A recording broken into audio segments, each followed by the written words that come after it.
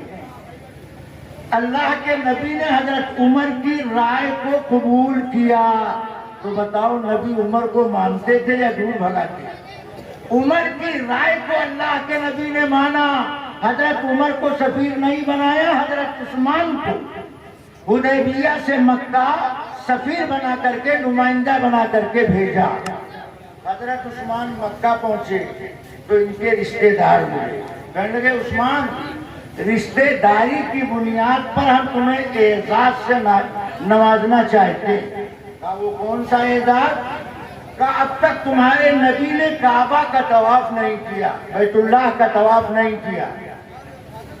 رشتہ داری کی رعایت میں ہم تمہیں تنہا اکیلے خانہ کعبہ کے طواف کا پرمیشن دیتے، جاؤ اکیلے خانہ کعبہ کا طواف کرو.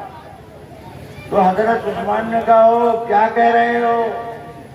ہمارے سامنے اللہ کا فرمان ہے، اللہ کا قرآن ہے. قرآن کہتا ہے یا ایھا الذین آمنوا لا تقدموا بین یدی اللہ ورسولہ. اے ایمان والو، اللہ اس کے رسول کے آگے مت چلو. اب تک اللہ کے رسول نے خانہ کعبہ کا طواف نہیں کیا ہے. اللہ کے نبی کو چھوڑ کر خانہ کعبہ کا طواف اچھا نہیں لگتا ہے. یہ اللہ کے رسول سے آگے جانے والے نہیں. ان کے رشتہ دار آئے، کہا ہمارے سرداروں سے بات کرو گے؟ کہا جی. نمائندہ بن کر آئے تو کہا ہمارے سردار تو اسی سفیر سے، نمائندے سے بات کرتے ہیں جس کا پاجامہ لنگی ٹخنے سے نیچے ہو. جان لو یہ طریقہ کتنا پرانا، کہاں کہاں کی ہوا کھا کے آیا. کہا جو نمائندہ سفیر ہمارے شاہ سرداروں کے دربار میں آتا ہے اسی سفیر سے بات کرتے ہیں جس کا پاجامہ لنگی ٹکنے سے نیچے. عثمان تمہاری لنگی ٹکنے سے اوپر، مروہ نبی والا طریقہ، صحابہ والا طریقہ، اولیاء والا طریقہ کچھ اور. اب یہ جو محراب میں ٹکنے سے نیچے امام صاحب پاجامے کی موری سرکا دیتے ہیں، یہ سب غلط بات ہے. یہ نبی کا طریقہ نہیں ہے، نبی کے طریقے کے خلاف. حضرت عثمان سے مکہ کے رشتہ داروں نے کہا اگر آپ پاجامہ ٹخنے سے نیچے نہیں کرتے تو ہمارے سردار آپ سے بات کرنے کے لیے تیار ہیں. حضرت عثمان نے کہا اپنے سرداروں سے کہہ دو ہم نبی کے طریقے سے نہ ایک انچ پیچھے ہٹنے والے نہ ایک انچ آگے بڑھنے والے. نبی کے طریقے سے نہ ایک انچ پیچھے ہٹنے والے نہ ایک انچ آگے بڑھنے والے. اس لیے کہ قرآن کہتا ہے لا تقدموا بین یدی اللہ ورسولہ. اللہ اس کے رسول سے آگے مت چلو. ہمارے نبی نے بتایا مردوں کے لیے ٹکنا، لنگی پاجامے سے چھپانا حرام ہے. ہم جیتے جی اس حرام کام کو اختیار نہیں کرتے. انہوں نے کہا ہمارے سردار آپ سے بات نہیں کریں گے. حضرت عثمان نے کہا بات ہو یا الٹے پاؤں واپس جانا پڑے ہمیں اس کا کوئی غم نہیں ہے، مگر جیتے جی ہم نبی کا طریقہ کسی قیمت پر چھوڑنے کے لیے تیار ہیں. نبی کو خبر پہنچی کہ حضرت عثمان کو شہید کر دیا گیا تو اللہ کے نبی نے وہی حدیبیہ کے موقع پر 1400 صحابہ سے بیعت لیا، جس کو بیعت رضوان کہا جاتا ہے، جس کا ذکر قرآن کے اندر موجود ہے. اللہ ان بیعت کرنے والے صحابہ کے بارے میں کہتا ہے لقد رضی اللہ عن المؤمنین اذ یبایعونک تحت الشجرہ. یہ جنتی طبقہ، جنتی جماعت، نبی کو پتہ چلا عثمان کا خون بہا دیا گیا تو اللہ کے نبی نے ان 1400 صحابہ سے خون عثمان کے بدلہ لینے کے لیے بیعت کیا. اللہ کے پیغمبر صلی اللہ علیہ وسلم کا عمل صحابہ کے ساتھ، صحابہ کا عمل اللہ کے نبی کے ساتھ قرآنی آیات کی روشنی میں پڑھا جائے، دیکھا جائے، تب حقیقت کا پتہ چلتا ہے. اللہ کہتا ہے واتقوا اللہ. اللہ اس کے رسول کے آگے مت بڑھو. اگر آگے بڑھو گے تو اللہ کی پکڑ میں آؤ، اللہ کی جکڑ میں آؤ گے، کوئی بچا نہیں پائے گا. اللہ سے آگے بڑھنا